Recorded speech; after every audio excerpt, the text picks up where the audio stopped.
Bom dia, pessoal.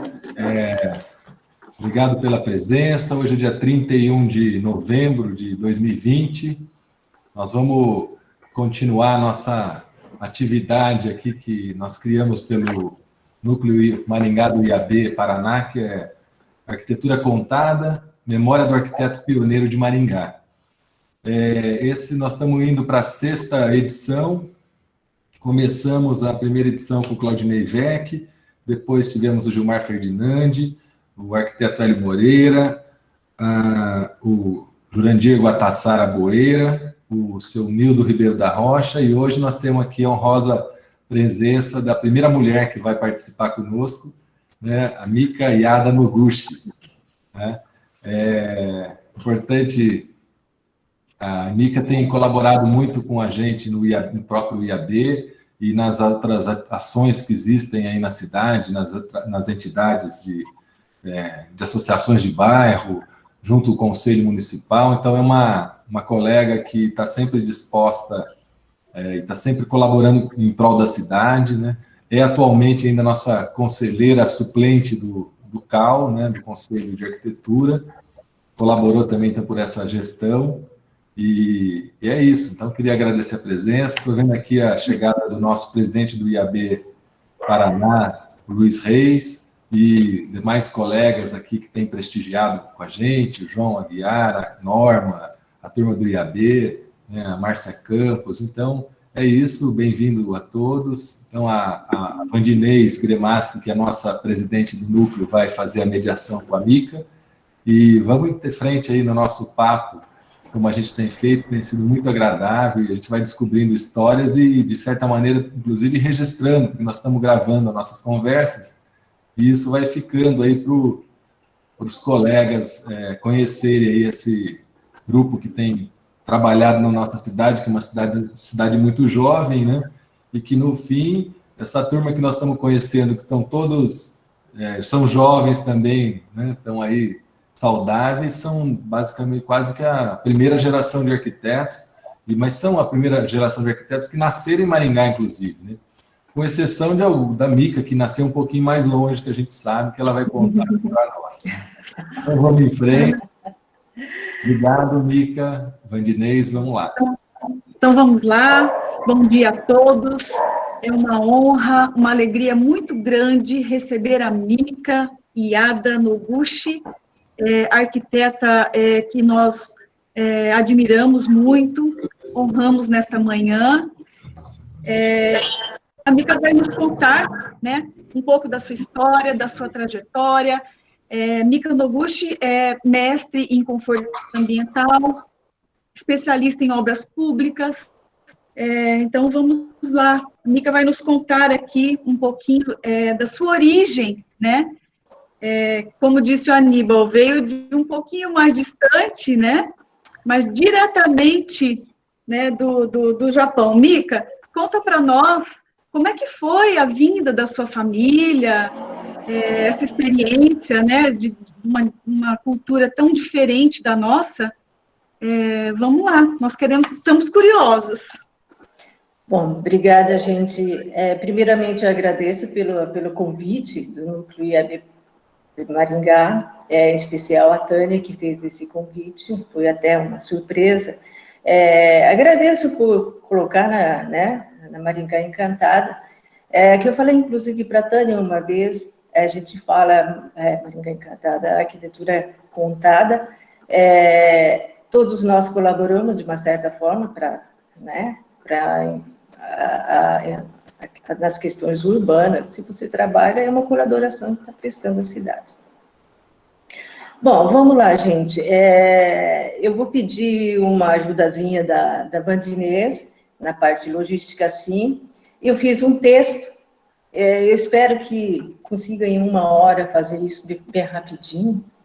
Eu vou pedir ajuda da Vandinês assim. Bom, gente, eu sou realmente japonesa, nasci no Japão. Pode ir passando o slide, se você quiser, né? Nasci no Japão, no arquipélago, na região sul, propriamente, do Japão. Tá? É uma ilha pequena, ela se chama Shikoku, né? Vocês estão vendo aí no vídeo. Nós chegamos aqui no Brasil em 1960. E essa ilha, na realidade, ela é uma ilha isolada. E hoje, se vocês derem um zoom nessa ilha, como é uma cidade banhada pelo Oceano Pacífico, olha aí, Oceano Pacífico, uma parte dela, ela tem a parte de urbanização adensada e numa parte dela, pode passar. Onde está a bola ali, por exemplo, que eu estou querendo chegar nesse ponto, uma parte dela, ela preservou a agricultura dentro do perímetro urbano. Foi daí que nós saímos. Em 1958, eu nasci em 58, o Japão ainda estava numa recessão, tinha um atrativo político para outros países, o Japão ainda se migrar. Então, não somos daquela imigração coletiva, é uma imigração individual. Então, dá um zoomzinho nessa região aí para mim, Vandinesa. Isso. Essa nossa cidade de Cote, ela é famosa até hoje pela estrutura dela. O que seria estrutura? Eles fazem plantações, principalmente em estufas.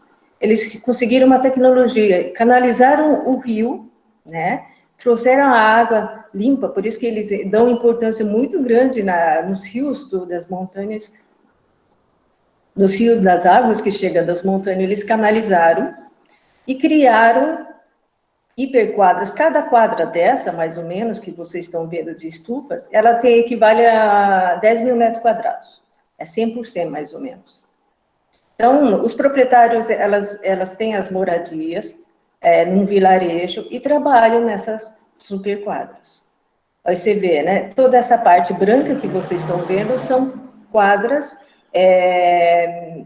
feitas em concreto. É como se fosse uma barragem. Então, toda ela canalizada e trabalhada na gravidade para que as águas cheguem até aí. Pode passar.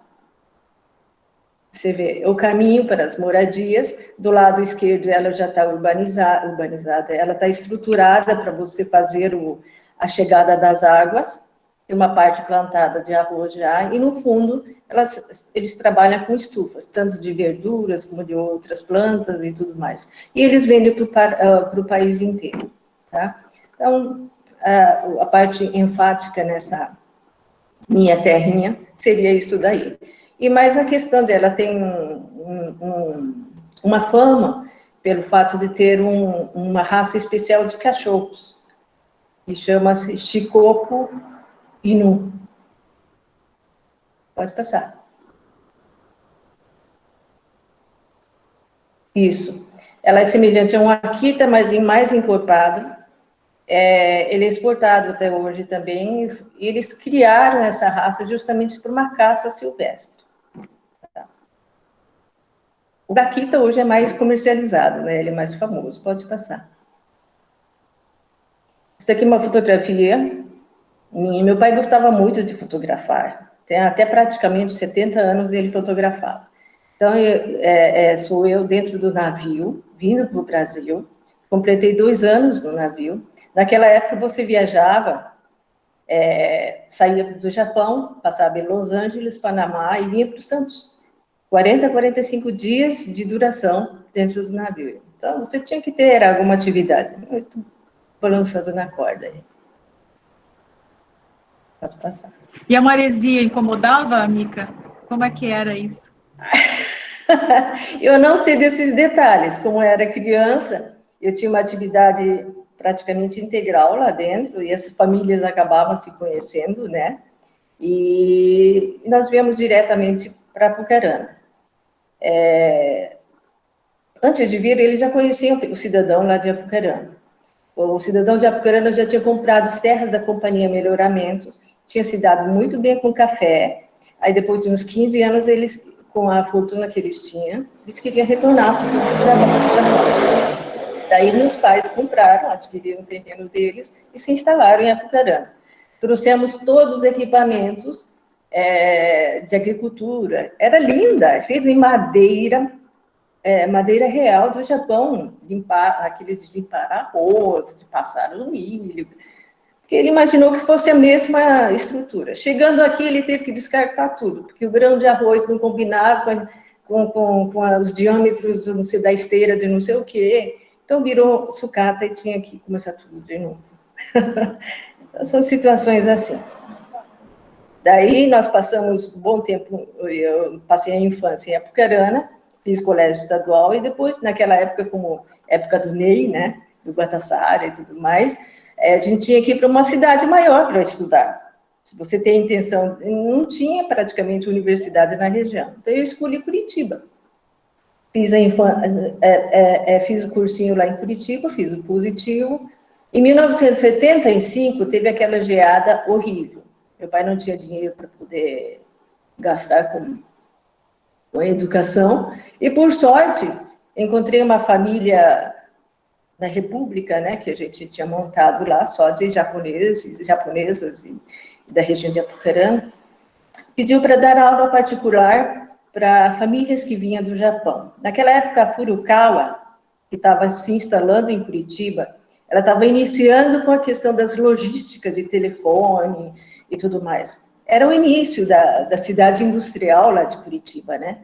Aí o que aconteceu? Eles tinham que trazer engenheiros do Japão para ficarem 3, 4 anos. Aí depois passava esse conhecimento para os técnicos daqui do Brasil. Nesse período, eles precisavam levar as crianças para a escola. As crianças normalmente tinham 7, 8, 10 anos, todas as famílias praticamente novas, jovens. Aí eu fui contratada para fazer a tarefinha dos filhos. Nessa, porque eu sabia falar em japonês e passava informação. E nessa troca de informações eu tive muito a ganhar também, muito a ganhar. E foi isso que me deu, assim, uma guinada para poder pagar o cursinho e uns 2 anos da faculdade. Foi uma época muito boa, muito gratificante. Aí fiz vestibular na Federal e na PUC. Na Federal não passei por causa da redação, tinha passado na prévia de arquitetura, mas não consegui passar na redação, porque naquela época eram 3 níveis de vestibular, né? Primeiro tinha prévia, depois tinha redação e depois vestibular propriamente dito. Aí na Católica passei e estudei. Eu entrei em 78 e terminei em 82, tá? E assim, eu não falei da família, né? Essa daqui é a minha família. Meu marido, eu, a minha filha Aline, que está do lado de mim, que formou em arquitetura. Do lado do meu marido está a Sofia, que está fazendo medicina em São Paulo. Do lado da minha filha Sofia está minha irmã mais nova, e na outra extremidade é minha irmã do meio. Meu irmão está no Japão, trabalhando como decassegue. A minha irmã de óculos, ela é veterinária especializada em fisioterapia de pets, ela fica brincando com os pets ali. Aí a minha irmã, a outra irmã, ela já é aposentada, bem autônoma, ela foi mochileira, foi 7 vezes para a Índia, trabalhou na Índia, inclusive. E os meus pais, que essa foto é a penúltima foto, eles faleceram em 2015. Essa foto, se não me engano, é de 2013. Era o penúltimo Natal conosco. Pode passar. Apucarana. Acho linda a Catedral de Apucarana. Ela tem um estilo próprio dela. Se vocês quiserem visitar, realmente a parte interna é linda. Tá? Ela é bem centralizada na Praça Central. Tem umas intervenções urbanísticas que a parte do Instituto de Planejamento de Apucarana fez, mas ela não é tão... É mais para a população participar no final do ano, com chafariz, papai, etc. E tal. Pode passar.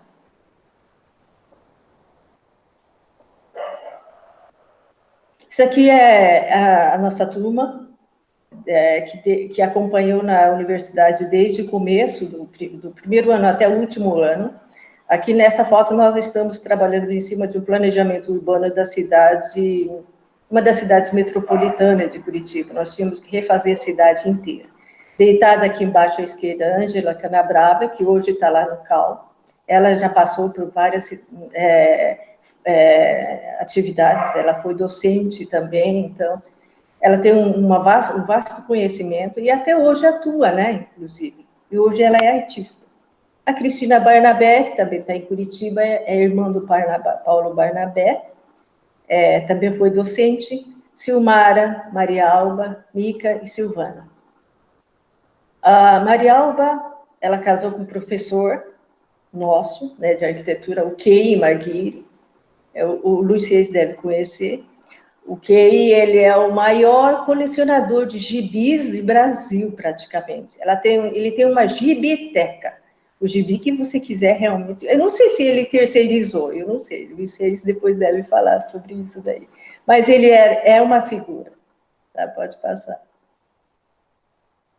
Como eu estudei na PUC, né, a gente recebe muita influência, nós recebemos muita influência da época do Jaime Lerner, e PUC e tudo mais. A nossa expressão de trabalho era sempre foi a lápis, né, Luiz? Qualquer coisa, a ideia que se manifestava era assim, essa forma de expressar. Croquis primeiro, depois vinha o projeto. Então, inclusive entre os estudantes era assim a maior competição de quem desenhava melhor.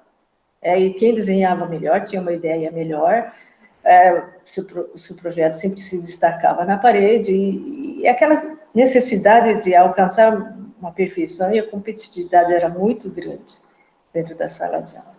Aqui o bondinho, você primeiro tinha que expressar, aí depois você tirava a fotografia naquela época, porque a validade do seu projeto e da sua proposta era expressão de arte. E, naquela época, era, se não me engano, a segunda gestão do Jaime Lerner. O Jaime Lerner, ele já estava bombando com as propostas diferenciadas, propostas novas da cidade, né?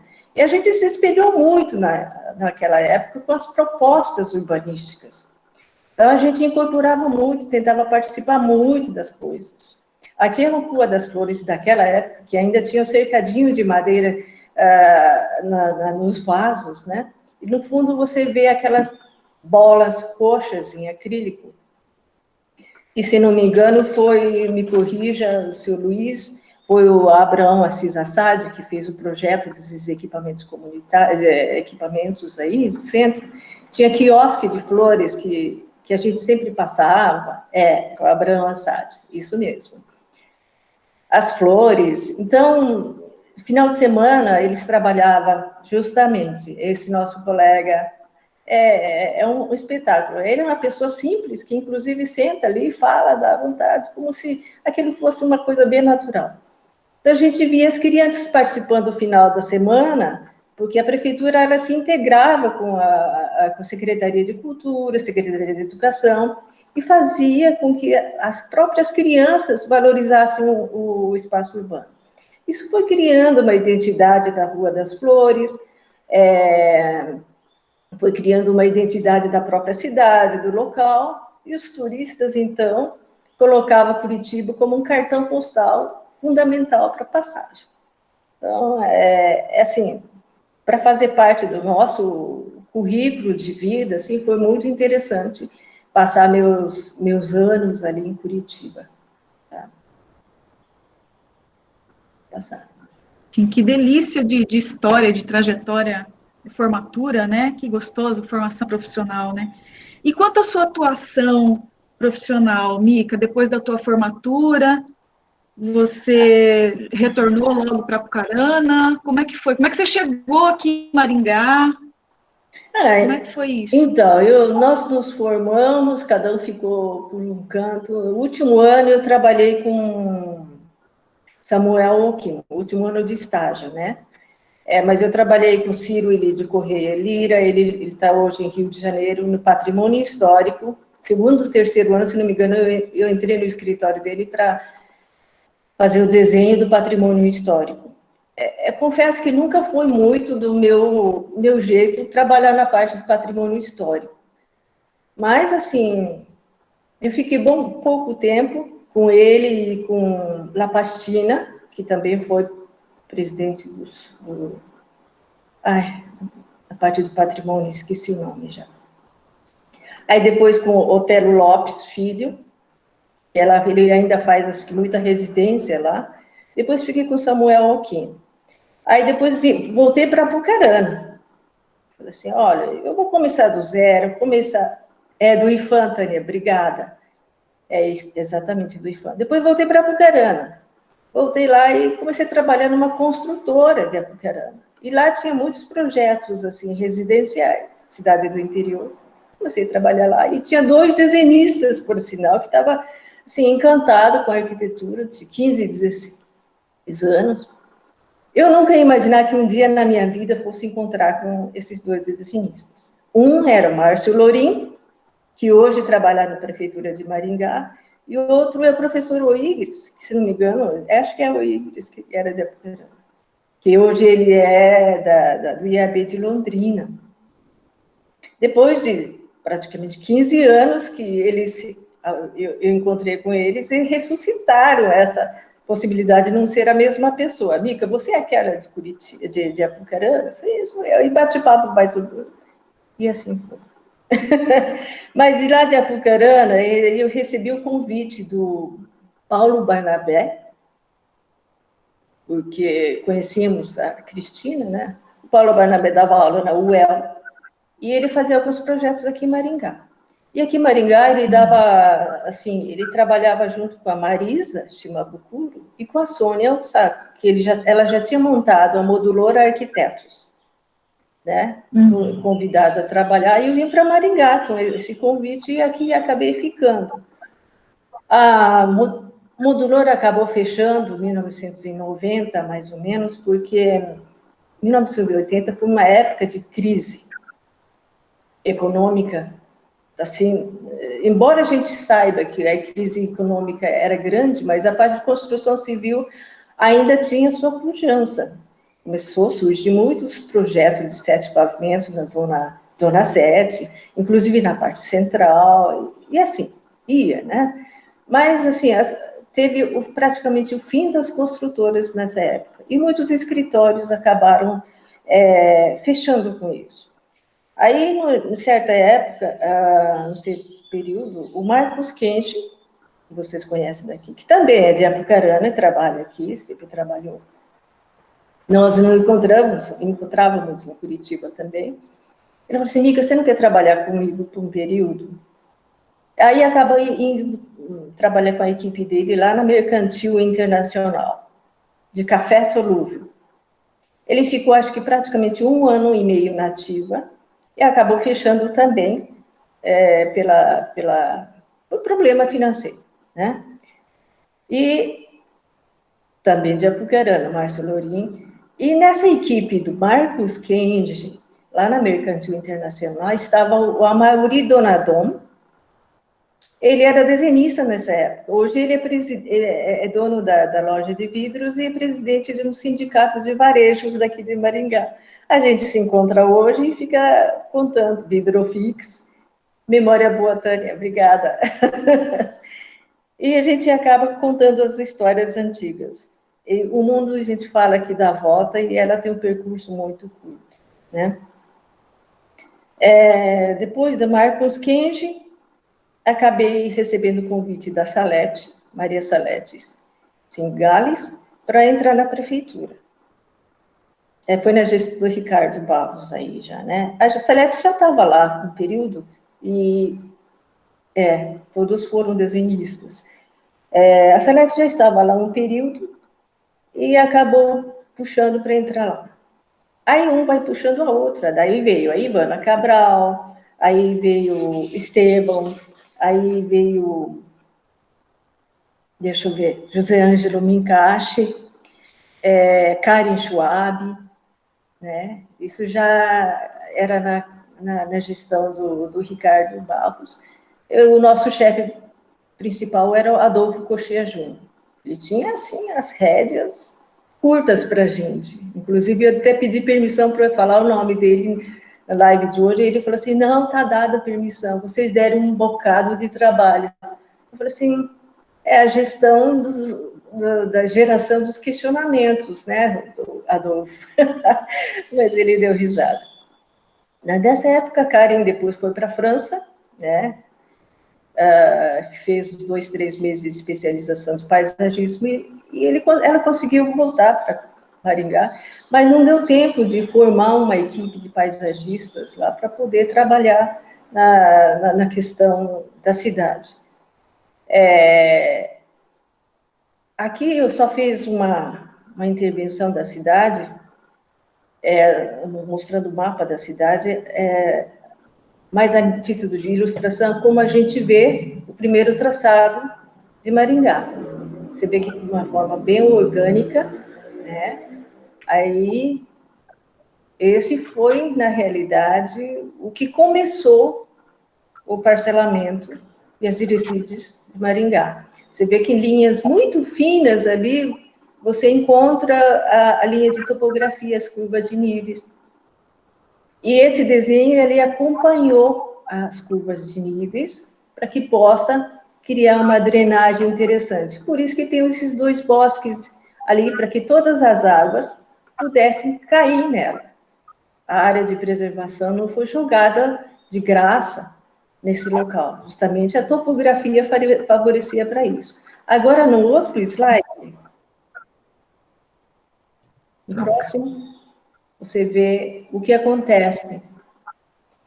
Por uma falta de um plano, né, um plano urbanístico um pouco mais rigoroso, que na realidade não existiu, existia mais tarde, as primeiras expansões urbanas aconteceram na Vila Morangueira, Vila Santo Antônio e Jardim Alvorada. Traçado ortogonal, não obedeceu aquilo que era no começo, mas, lamentavelmente, aconteceu. Aí, depois, a cidade foi ficando ortogonal, puxando a origem do Jardim Alvorada e puxando a questão da Vila Morangueira e assim por diante, né? Pode passar. Sim. Esse mapa aqui já é do Nildo Ribeiro. Ele, pensando nisso, ele fez todas as diretrizes do município e desenhou, quadriculou praticamente até o perímetro urbano, prevendo a expansão, prevendo a infraestrutura a nível de expansão urbana. Você vê que diferença que vai dar agora, né? Com tudo isso. Pode passar. Esse aqui só é uma questão de ilustração também. Acho que foi no PLIS, Plano Habitacional de Interesse Social, que foi desenhado esses coloridos como os vazios urbanos em 2010, se não me engano, 2010, mas a nível de interesse visual. Curioso que as expansões foram empreendidas por funcionários da companhia e o padrão de desenho. Exatamente. Pode passar. Ainda na gestão do Ricardo, essa é uma fotografia histórica. Daqui para frente, tudo que eu puser é pelo Google, tá, gente? Algumas pesquisas que o Google pegou e fotografias que ele colocou. Na época da gestão do Ricardo, na URB 6, quando teve, em 1991. O Niemeyer, ele tinha vindo justamente no URB 6 para trazer uma segunda proposta para o novo centro. Isso aqui é uma fotografia histórica, né, onde ele apresenta no gabinete a proposta número 2 do novo centro. Agora, da URB 6, Mica, você tem alguma coisa para nos contar, né? Como é que foi aí? Assim, eu trabalhava... a minha área era a Secretaria de Desenvolvimento Urbano.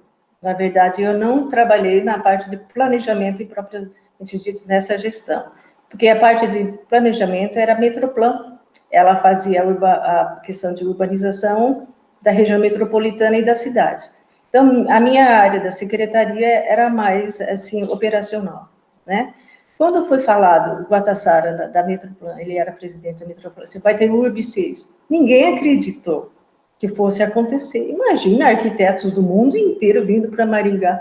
Não tinha uma infraestrutura hoteleira capaz de sustentar um evento internacional. O nosso Teatro Plaza, o ar-condicionado Teatro Plaza sempre foi o ar-condicionado natural, que era ventilação subterrânea. As nossas poltronas, ali tinha conforto da época da companhia Melhoramentos.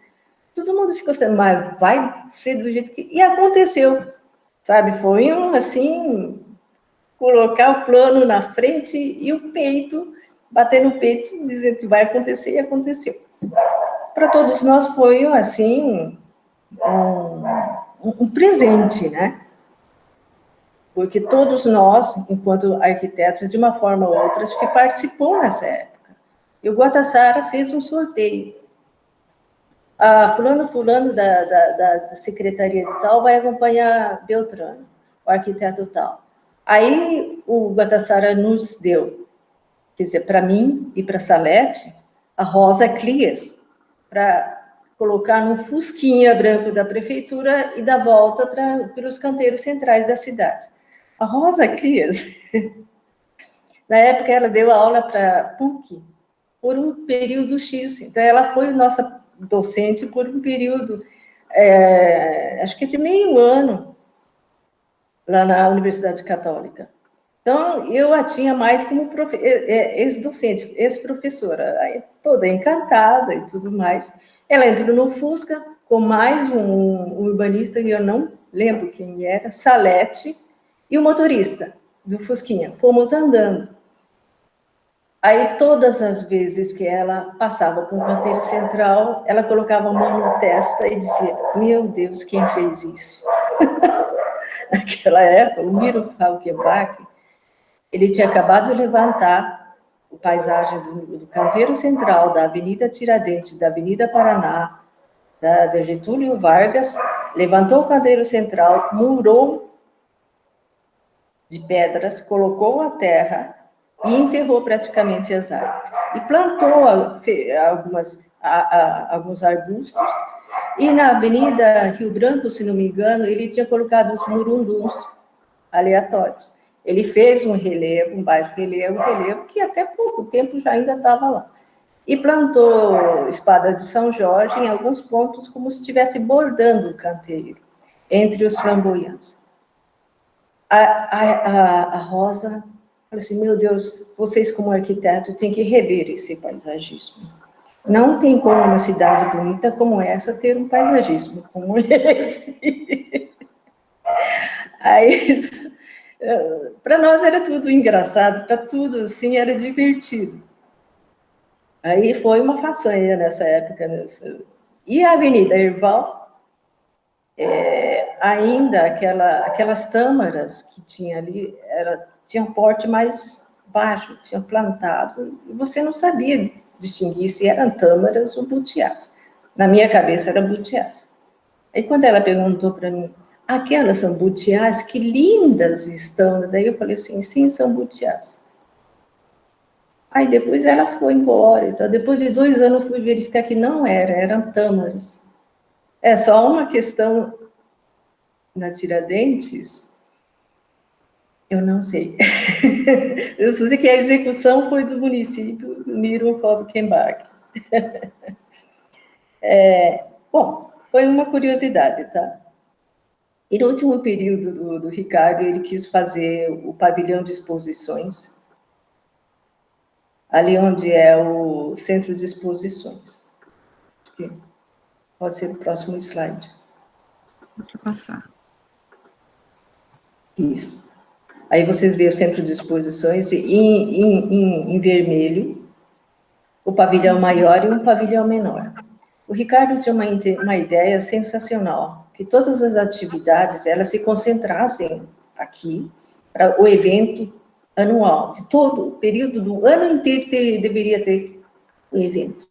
E o pavilhão menor, ela deveria servir como um restaurante que servisse as pessoas, os usuários desse pavilhão maior. Então, também deveria cozinhar a vida inteira, ter marmita a vida inteira. E quando não tivesse o evento, ela poderia estar servindo a área industrial.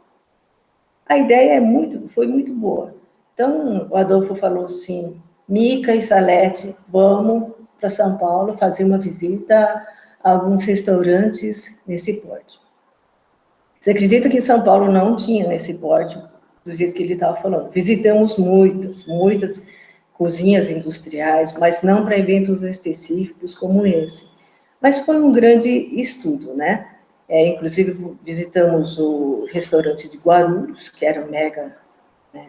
E nós precisávamos saber, conhecer a parte de serviços, a DOCA em si, do aeroporto de Guarulhos, para saber como você faz a parte de transbordo, de alimentos, de caminhão, etc. E uma curiosidade que eu quero colocar aqui, nós fomos lá, aí aquele cimento concretão de aeroporto, e aí nas docas tinha vários, assim, containers de refrigerante, de vinhos, etc. e tal. E uma área de 50 metros quadrados, uma 30 metros quadrados, o chão tudo corroído. Você enxergava os pedriscos do concreto. Aí eu perguntei, mas o que aconteceu? O que ele estava lavando, rapaz? Moça, aqui é a doca e onde a gente guarda a Coca-Cola. E quando uma Coca-Cola estoura, é aí o que acontece? Ele corrói o chão até o concreto. Aí eu confesso que diminui a quantidade de Coca-Cola na minha vida. Mas... Que loucura! Corroer o concreto. Chama, nossa. Daí, né? Mas é verdade. Coca-Cola tem um potencial para corrosão. Então, é só mais uma curiosidade e aquilo ficou na cabeça, tá? Deixa eu ver o que mais aqui que nós estamos falando. Garcia, papapá. Gente, vocês podem fazendo intervenção, tá? Aí nós fomos agora vamos para Viação Garcia de ônibus e voltamos para Viação Garcia de ônibus na época. E Ricardo Barros marca a gente pela trimestralidade, né? Teve uma época que nós, os profissionais de arquitetura, ganhamos o equivalente a 3,5 salários. Porque o nosso dinheiro começou a desvalorizar muito, a nossa moeda. Se você comprava um pão francês de R$1 hoje, semana que vem você comprava por R$10. Então, tinha que ter um reajuste trimestral. E ele não deu esse reajuste. Por isso que a gente fala a reajuste trimestralidade que a gente está recebendo agora. Foi e voltou do Tribunal de Contas, foi e voltou, e só agora que a gente acabou recebendo esse ajuste trimestral. Tá? Gente, eu vou ter que acelerar aqui. A gestão do Said, isso. Alguns destaques da gestão do Said, ele teve o nosso chefe foi Remígio, durante 4 anos, engenheiro. Ele era uma pessoa super objetiva e, assim, quando quisesse, buf, fazia e acabou. Então, tem alguns pontos positivos e negativos, né? E o que eu queria só destacar nessa parte é o seguinte, vocês sabem que, de um lado, é terminal o aeroporto de passageiros, do outro lado, terminal de cargas. Esse terminal de cargas, na época, era um barracão, como o Nildo falou. Só tinha as estruturas pendentes e uma cobertura de eternite mesmo, não era nem de zinco.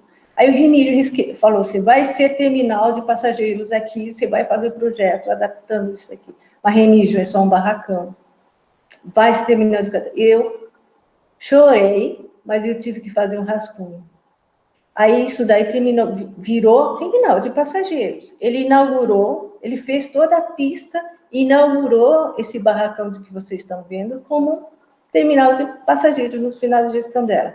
Tinha uma pedra fundamental, que é uma curiosidade também, tinha uma pedra fundamental, e Said era uma pessoa muito pontual. Era 9h da manhã, mais ou menos, e o cerimonial não havia chegado para descerrar a fita. Aí tinha umas 10, 15 pessoas em volta. Era uma manhã até fria, mas depois esquentou. Eu coloquei meu casaco no braço, saí e falou assim, o cerimonial não chegou. Mica, me dá o seu carro.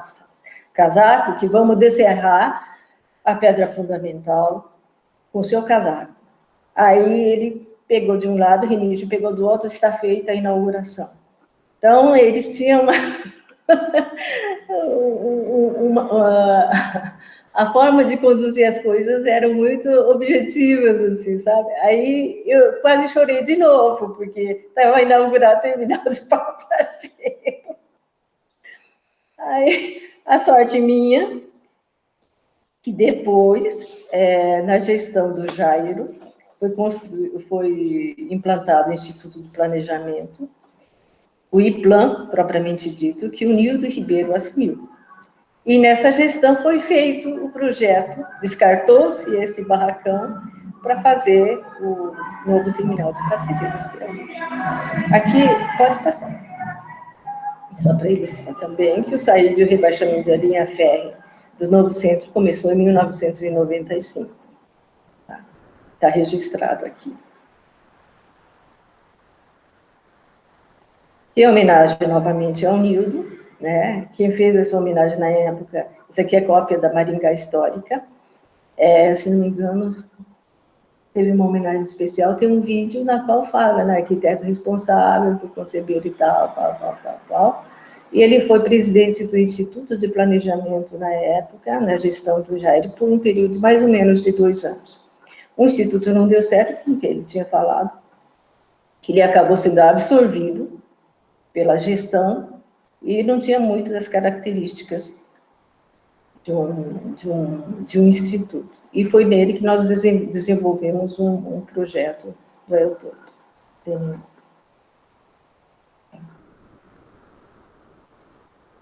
Aqui, voltando aqui, essa aqui é uma imagem que eu achei na pesquisa da Fabiola e da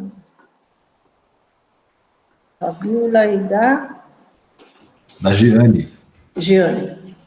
Desenvolvimento do novo centro, de como era na primeira foto. Era parte da linha férrea, né? Aí depois a linha férrea passou para outro local, a primeira diretriz viária, aí depois ela vem parcelando em superquadras, aí depois surgindo os edifícios. Tá? Eu coloquei essa imagem porque esse projeto Novo Centro passou de gestão para gestão. Pode passar. Esse aqui é o projeto do Nildo, da época do Nildo, pode passar. Ela saiu na revista Projeto, da época, e hoje está no acervo da revista Projeto. Essa aqui é a linha férrea, né, de novo, né, bem onde do lado esquerdo, o murão branco que vocês estão vendo, o shopping, hoje, Shopping Avenida Center. Ela foi, essa linha férrea que era de superfície, ela foi rebaixada a nível mais baixo ali onde vocês estão vendo. Na próxima foto, vocês vão ver onde ela está passando hoje. Aqui, shopping de um lado, e a construção do novo centro, antiga linha férrea, mas hoje subterrânea.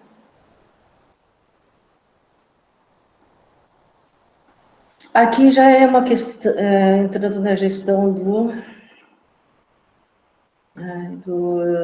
2001, Ivo Calef, Cláudio Pereira, nosso chefe era Samir Jorge, depois foi o Ronaldo. Uma gestão marcada mais pelo projeto do plano diretor, né? Quem ganhou o plano diretor foi a empresa cooperativa Ambientes de Curitiba. Ela trabalhou muito e foi uma empresa que, na realidade, ela obedeceu o que constava no Estatuto da Cidade.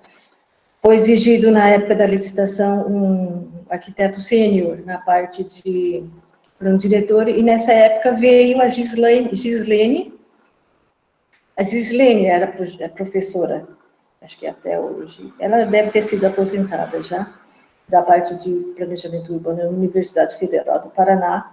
Ela trabalhou conosco na gestão do Ricardo Barros, depois foi para Curitiba, e quando fizemos o plano diretor de Maringá, ela retornou para dar uma mãozinha, né, porque a exigência nossa era ter alguém com uma certa experiência, e também ter alguém, uma equipe que se plantasse em Maringá justamente para fazer a parte operacional e poder fazer as amarrações das informações que temos. Esse é um mapa que fala assim, mapeamento da renda, salário mínimo no chefe de domicílio e município de Maringá.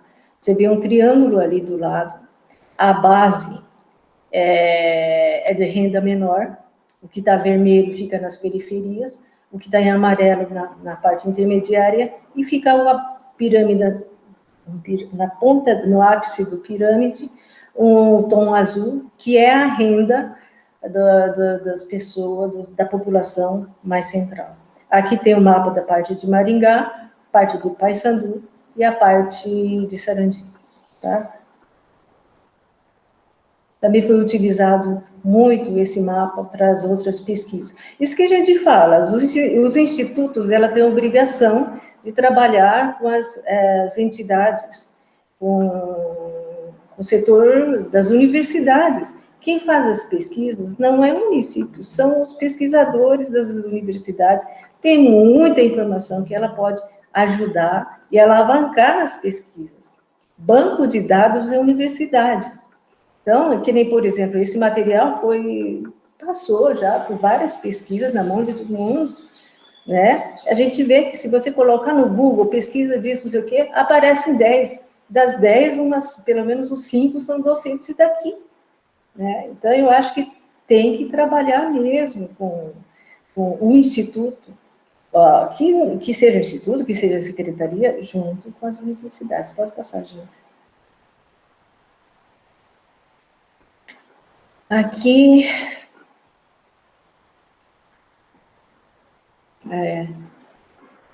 deveria. Aqui é uma ilustração da rodoviária antiga e é um projeto do Gasparini.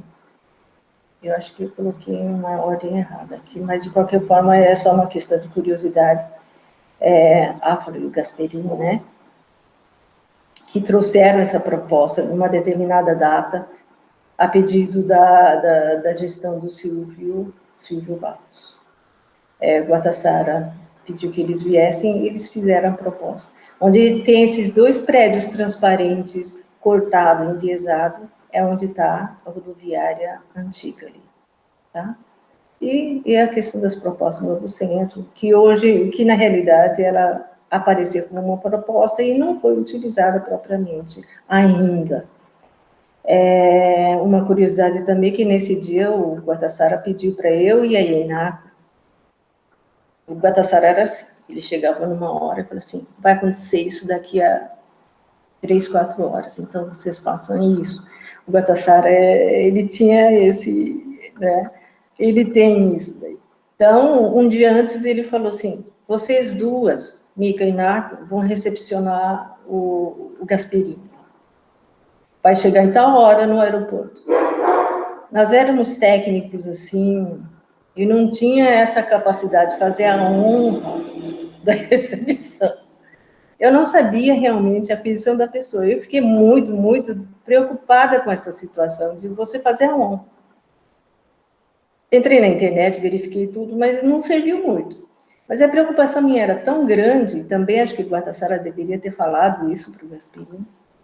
Eu fiquei na porta de acesso, de egresso, na verdade, do aeroporto, vindo um a um para ver quem era o Gasperini. Mas não o meu esforço foi em vão, porque ele veio direto para mim, que deve ter visto uma japonesa baixinha, uma japonesa alta ali. E a hora que ele saiu do avião, a hora que ele saiu do avião, deu para saber quem era o Gasperini. Ele trajava um terno mostarda com pigmentos cintilantes, assim. Então, exato, pinta de arquiteto, mas de um certo gosto exagerado. Acho que meu espanto era tão grande em relação à roupa dele, que ele veio direto e nós fomos assim, quebrou o gelo e viemos para o centro. Foi uma curiosidade da época também. Tá? Aí, depois, o que veio aqui? gestão do Silvio Barros. Nessa gestão foi criado o Conselho Municipal, como disse o Baltazar, eu não vou repetir. Nós fomos os precursores, batemos muita cabeça em relação ao Conselho RIV, Conselho disso, Conselho daquilo, comissão disso, comissão daquilo. Realmente foi uma gestão muito agitada e, assim, compensadora a nível de entender como as coisas funcionam. Tá? Depois veio a Silvio Barros II, com o Progiante também. Aí depois veio o Pupim. O Pupim eu já me licenciei, né? Saí de aposentadoria. Isso aqui é uma ilustração que, na época do próprio Silvio, ele tinha um plano de expansão do aeroporto de Maringá. Então, na parte sul aqui, que vocês estão vendo, um monte de bolinha em cima da área amarela, era a expansão da área de chegada e o terminal. E na área norte, ele engatava o terminal de cargas internacionais com a linha férrea. Tá? Então, o aeroporto, ela conquista uma dimensão totalmente diferente a nível de implantação. Nós temos uma parte aérea terrestre aqui, e do lado norte tem uma conexão com a linha férrea e uma logística diferenciada, tá bom? É mais ou menos isso. Eu imagino que isso deva ser realmente discutido ainda, em função do que está se expandindo a pista também, né? E resgatar essas memórias de expansão, do plano de intervenção aeroportuária. Muito bom. Nisso tudo você passou por várias gestões, né, Mica? A gente passa, né? Eu sou servidora, quer dizer, você acaba tendo que vestir a camisa, ou veste a camisa, ou veste a camisa. Então. Mas como assim, foi gerenciar isso, né? Aí eu fico imaginando assim, prefeitura para mim é o tipo do namoro que não sabia se ia dar certo, né? Você acaba assumindo, vestindo a camisa e tomando gosto por isso, porque você acaba acompanhando a questão social, o próprio programa de necessidades para você é diferente daquilo que você trabalha com o escritório. Se eu trabalhasse só escritório, eu não tinha uma visão do todo. A prefeitura é um espaço que, na realidade, todas as leis federais e estaduais acabam acontecendo na superfície do município. Então, o prefeito, ele tem que ter uma ciência de que a carga, todo tipo de carga é responsabilidade dele, a nível nacional, embora fala municipal. O município tem que crescer com X%, é responsabilidade do prefeito. Não sei o que acontece com mobilidade. Não acontece no Estado, acontece na prefeitura. Então, ele tem que ter uma ciência de que o gestor, ele tem que ter uma capacitação justamente para gerir esses problemas a nível local, estadual e federal.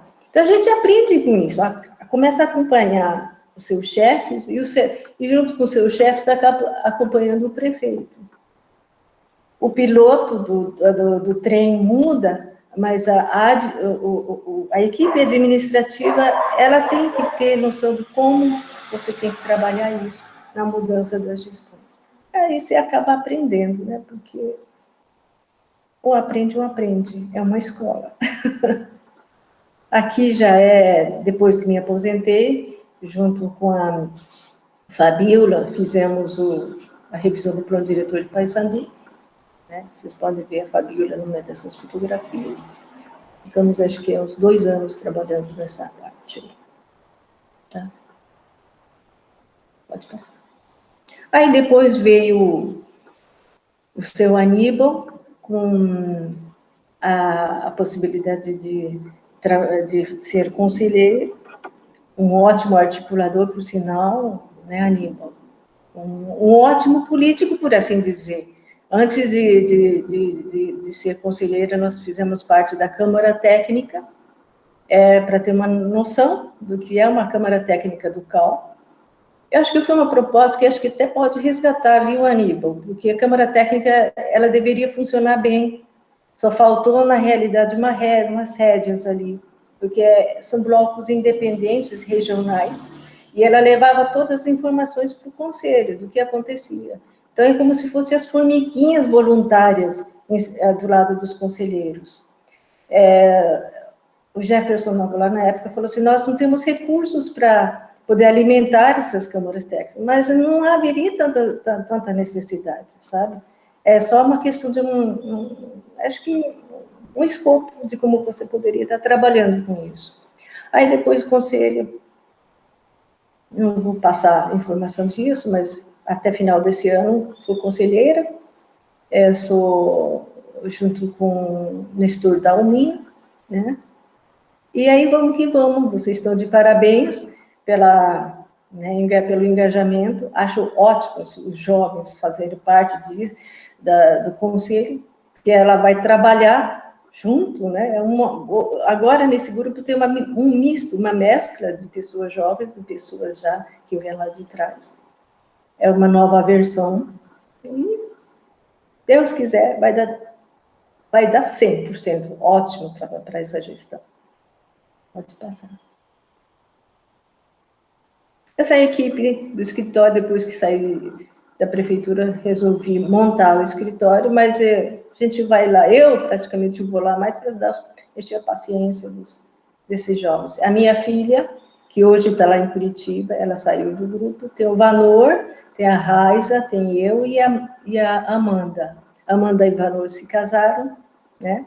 E são todos ex-alunos de vocês aí. A Aline é ex-aluna da Universidade do Estado de Londrina. O Guatassara assinou o projeto de pesquisa dela. Vai lá, pode passar. E hoje estamos assim.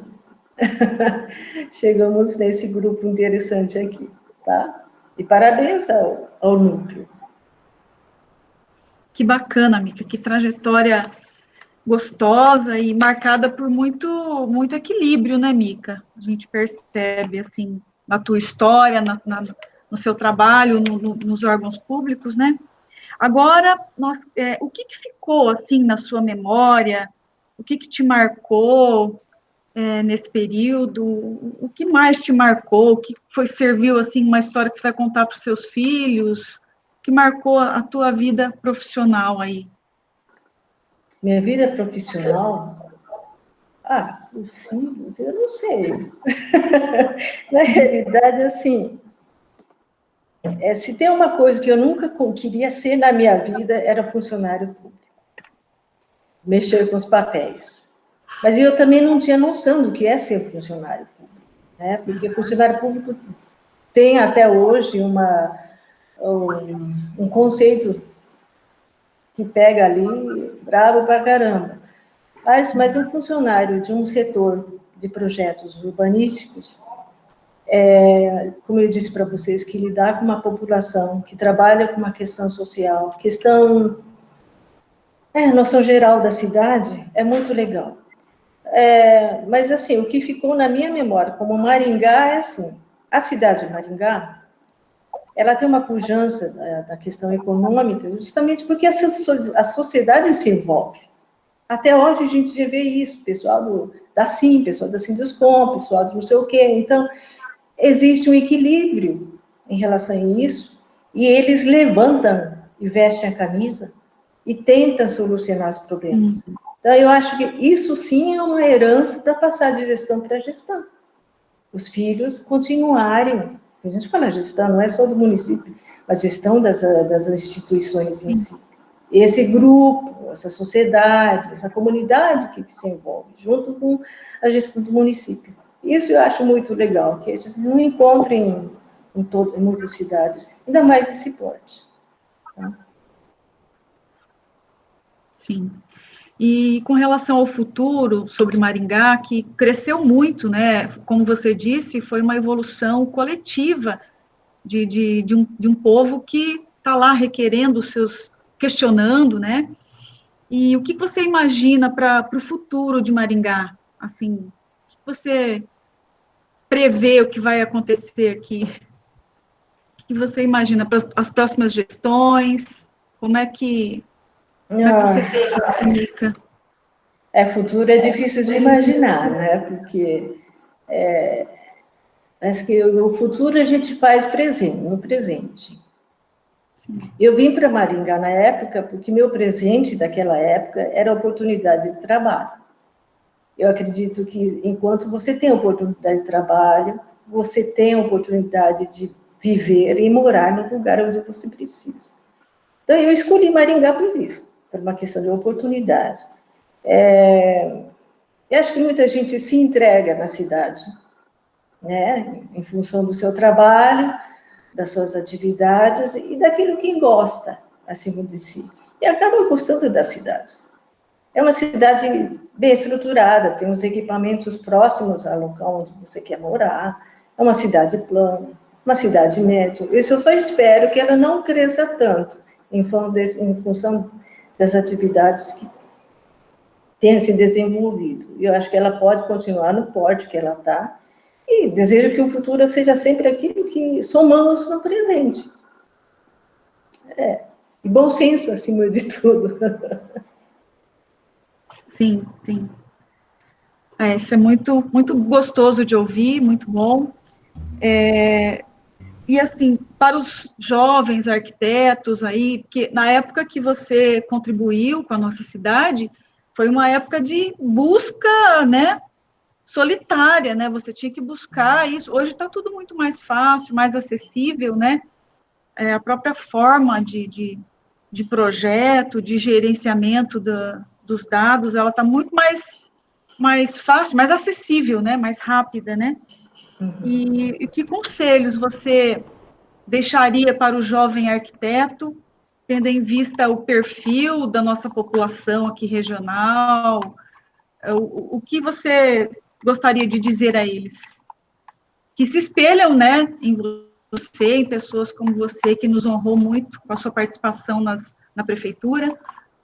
Agradeço pelas palavras, mas acho que não existe conselho propriamente disso, como eu disse, né? E a gente vai aprendendo, todo dia é um aprendizado, a gente aprende até não conseguir mais. Mas enquanto a gente puder aprender, acho que a gente tem que aprender a conhecer a si próprio, para poder entender melhor os outros e a poder entender melhor a cada situação. Acho que se conheça em primeiro lugar e se conheça bastante, né? E com bastante resiliência. Posso fazer uma pergunta, Mica, Vandinês? Ô, Mica, se você disse que a Vandinês falou agora o que você falaria para os jovens, mas eu queria te perguntar o seguinte: o que você sugeriria também, ou daria um conselho para o futuro prefeito de Maringá? O que você sugeriria para ele como estrutura para a prefeitura, né? O que ele deve fazer? O que você acha, pela experiência que você teve na prefeitura, pelo que você está vendo hoje, né? A pergunta bem pesada essa, hein? De lá, será que tem resposta para isso? Gente, é realmente difícil, né? Eu acho que uma das principais qualidades que qualquer cidadão assume a prefeitura é o canal de comunicação. Eu acho que o prefeito ela não pode ficar isolado da situação, tanto da prefeitura, como do coletivo, como do indivíduo. É apenas isso, sabe? Então, ele tem que escutar muito, tem que escutar, e ele tem que trabalhar, inclusive, com uma equipe, assim, planejada, em todos os setores. O planejamento não é só o territorial, é planejamento econômico, planejamento social. Então, ele tem que ter vários braços, vários ouvidos, ele tem que ter uma capacidade, né, de poder, principalmente também essa questão de resiliência com todo mundo, até com o prefeito.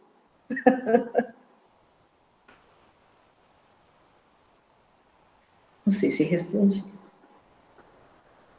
O Vandinei, seu microfone está desligado. Ai, perdão. A professora Norma, minha querida professora Norma Jung, ela questiona aqui no nosso chat a você, Mica, nos últimos 20 anos foram marcados por muitas mudanças em Maringá. Na sua ótica, foram positivas? Como é que você vê essas mudanças?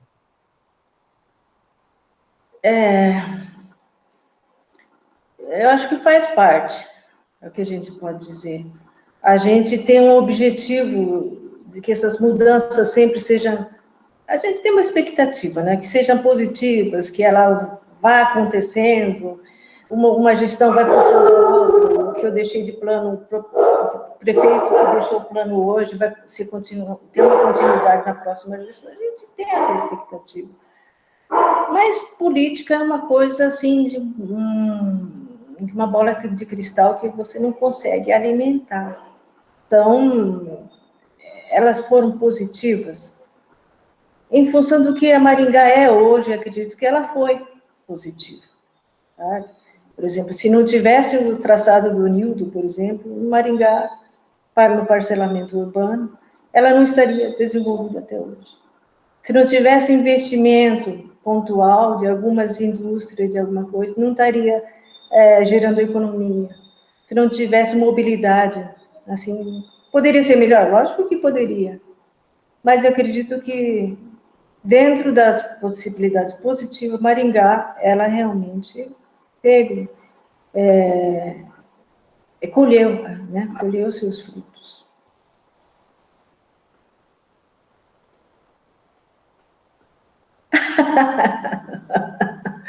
O meu cachorro é uma cachorra. A quadra inteira fica parada quando ela late. E ela é filha com pastor alemão. Então, ela é pequenininha. Então, eu não consigo pedir para ela ficar quietinha quando a gente está conversando.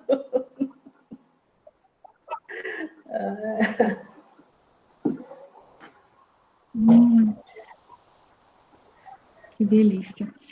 Bom, então, mais alguém, algum questionamento? Gostaria de se manifestar? Tânia, Aníbal? Eu só, antes dessa última pergunta, eu só não falei da última vez, 2017 e 2020, que eu retornei para a prefeitura depois de um tempo, né? O Ulisses me convidou e retornei para a prefeitura em 2017, fiquei 6 meses lá. O chefe foi o arquiteto Saito, Celso Saito, e ele ficou mais tempo do que eu, praticamente ficou até a final de 2017. E nesse período, nós tínhamos muita vontade de implantar o Instituto de Planejamento, né? No COSU, Aníbal deu uma força danada, inclusive, para que o prefeito fizesse presente, e ele engatou, né, essa questão do Instituto de Planejamento. Não é muito fácil a gente desenhar esse instituto. O sonho de todo arquiteto é que esse instituto permaneça vigente por geração em geração, assim como a IPUC, assim como a IPU. Então, nós fomos fazer muita pesquisa em cima disso, trouxemos algumas pessoas de IPUC e visitamos, inclusive, Londrina, que também pode não ser um dos melhores exemplos, mas ela existe até hoje. Ela tem capacidade de planejar e ser um instituto. Aí, uma frase que me deixou muito, assim, pensativa, foi assim, nós fomos para o UEL conversar com esse professor de todo mundo, professor Giacomo, da UEL, porque ele tem uma bagagem muito grande a nível de urbanismo. Ele faz os projetos para fora, tem o grupo de plano diretor e tudo mais. Aí eu perguntei, professor, como você faz, como um instituto deve ser desenhado para que ela prevaleça de uma gestão para outra? Aí ele falou, o Instituto de Planejamento, ela deve ser legitimada. Aí daí, tem receita para isso? Ela tem que ter, tem que ser legitimada pela população, né? Ou seja, a população tem que entender que o Instituto ela é fundamental para a cidade. Mas de que forma? Aí é que tá, não tem receita para isso. mas ela tem que surpreender a população, tem que fazer com que a população entenda que ela é uma ferramenta interessante junto com a gestão urbana. Então, gente, nós estamos aí, o prefeito, tá? Os prefeitos estão aí, eu acredito que a gente tem que unir uma força com instituto ou sem instituto, para a gente poder dar nossa contribuição. Sim, obrigado, Mica. A Tânia pede a palavra agora. Tânia, fique à vontade, por favor. Eu quero cumprimentar, eu ganhei um monte de surpresa linda essa manhã com a história da Mica, eu sabia que ela era japonesa, mas não sabia que a região era tão interessante, e como eu não sou de Maringá, estou aqui há muitos anos, eu quero dizer que o nome da Mica sempre foi uma referência nessas participações de diferentes segmentos, mas todos eles se preocupando com a qualidade com a qualidade da cidade, com o cuidado da cidade. Eu gosto muito da expressão cuidado, seja como servidora pública, conforme ela mencionou, seja no CAU, no IAB, e a Márcia comentou, e nós já sabíamos que ela tem uma proximidade com as associações, ou seja, nessa interface que houve a população, e eu acho que essa postura de que a prefeitura deva estar aberta para ouvir os cidadãos, o prefeito, é fundamental, assim como constituir uma equipe técnica consistente para tocar os trabalhos e as complexidades que aparecem.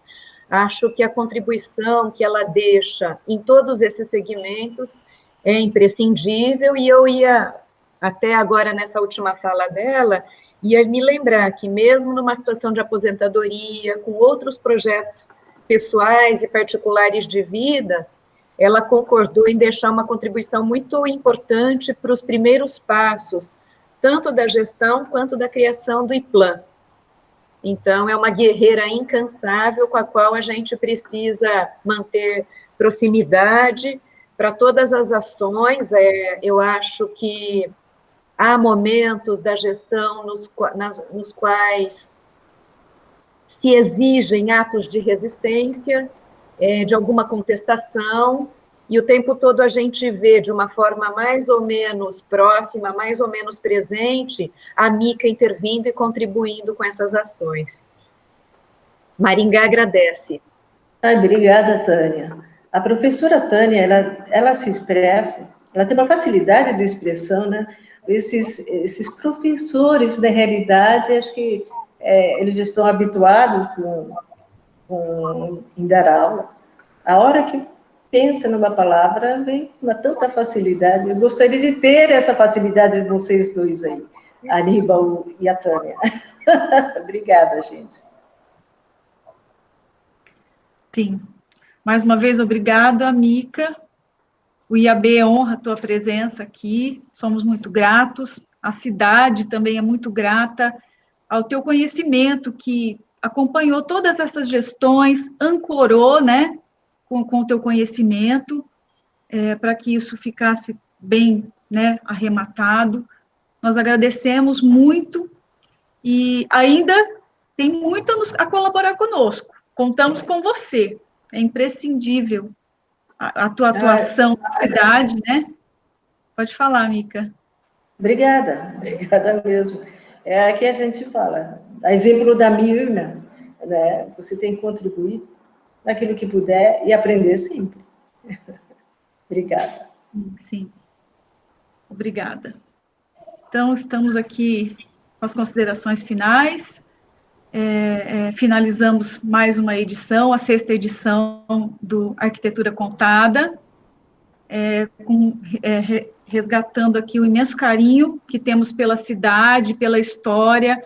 O IAB tem essa preocupação de estar registrando os arquitetos que contribuíram, que registraram seu nome na história, que relevantemente, né, honram a nossa categoria, né? E, então, fica aqui nosso agradecimento. Passo a palavra para as considerações finais para o Aníbal, e agradecemos muito. Obrigada. Joia. Muito bom. Parabéns, Mica. O nosso presidente Luiz Reis também pediu a palavra. Vamos abrir para ele se manifestar. Luiz, bom dia, fica à vontade. Obrigada, João. Alô, bom dia a todos. Oi, Luiz. Estou muito feliz. Tá frio aí em Curitiba, né? Frio, bastante frio, 15 graus atualmente. Mas queria deixar aqui uma palavra de uma saudação a todos pelo envolvimento, pelo interesse, pelo belo trabalho. E muito bacana, gostei de saber o que está acontecendo. Bacana o seu trabalho. Vamos em frente, tá bom? O IAB está muito feliz. Obrigada, ter Luiz. acontecido em Maringá. Obrigado a todos. Bom dia. Bom dia. Maravilha. Obrigada, Luiz Reis, maravilha. Obrigado. Só para passar a palavra final para a Mica novamente, agradecer o nosso apoio, né, da Mais Casa, do CPDOC, do Centro de Documentação da UEM e do Maringá Histórica, né, e a realização nossa aqui do IAB. É isso. Parabéns, Mica. Vandinês, parabéns. Foi muito legal, ótimo, mais um registro aí, histórias que a gente soube hoje, que o tempo passa e a gente conversa, se encontra, eles não dá tempo de saber de tudo, né? Mas muito legal. E a Mica tem muito carvãozinho para queimar, né, Mica? Seus pais... eu espero. Cara do pai de você vai, como os arquitetos, você tem muito chão. Eu espero, eu agradeço, Aníbal. Espero que tenha bastante carvãozinho, sim. Né, Mica? Assim, a gente carrega muita pedra enquanto trabalha no órgão público, e depois, se aposenta, sente falta dessas pedras. E é uma coisa estranha. Então, daí a gente acaba participando de uma comissão, fazendo parte da Zona 2, junto com a Márcia, com a Gisele, inclusive, né? As duas sempre ativas, como eu tinha falado. A Márcia, assim, aconteceu uma coisa, Mica, vai lá ver, verifica para a gente. Então, existe uma consonância ali, tá? Então, associações, por intermédio dela, vem outras associações e acaba criando uma rede em cima disso aí. Acho que é eterno esse trabalho nosso. Não é só porque está aposentado, mas é pelo fato de ser arquiteto, está um pouco no sangue também. Tá? Obrigada, gente.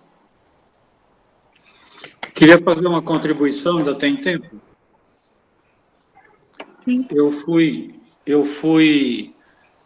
contemplado na primeira pesquisa eleitoral em Maringá e fui consultado, né? E na pergunta, independente das respostas que eu tenha dado, a pergunta final de quem me entrevistou foi: o que você mais sente falta nessa administração, né? E como a Mica falou, pergunta difícil, assim, de bate-pronto, o que me ocorreu foi falta de projetos de futuro.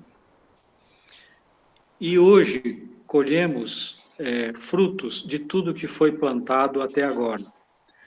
E esse futuro depende de nós ainda, ou também.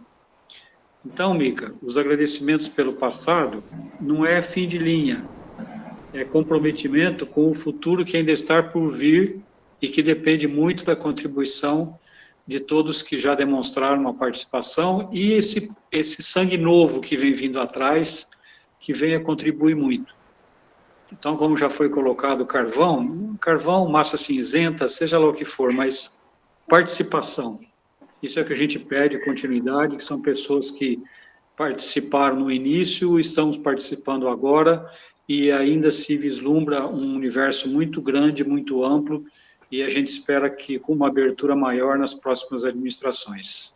Então, isso. Continue com a gente. Obrigada. Obrigado pelo que você já fez. E aos jovens, uma última palavra: não tenha medo, gente. Não tenha medo dos desafios. Se vocês tiverem o bonde andando, pega a carona,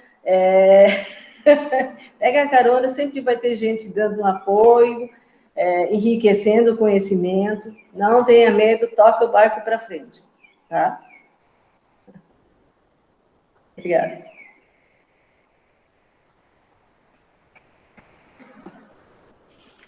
Obrigada, Mica. Obrigada a todos. Sim. Vamos finalizando, então. Obrigada a todos que abrilhantaram nossa edição. Até a próxima, gente. Obrigada. Obrigada, Mica. Tchau, gente. Tchau. Obrigado. Bom fim de Tchau. semana. Até mais a todos, bom feriado, inclusive. É verdade. Bom feriado.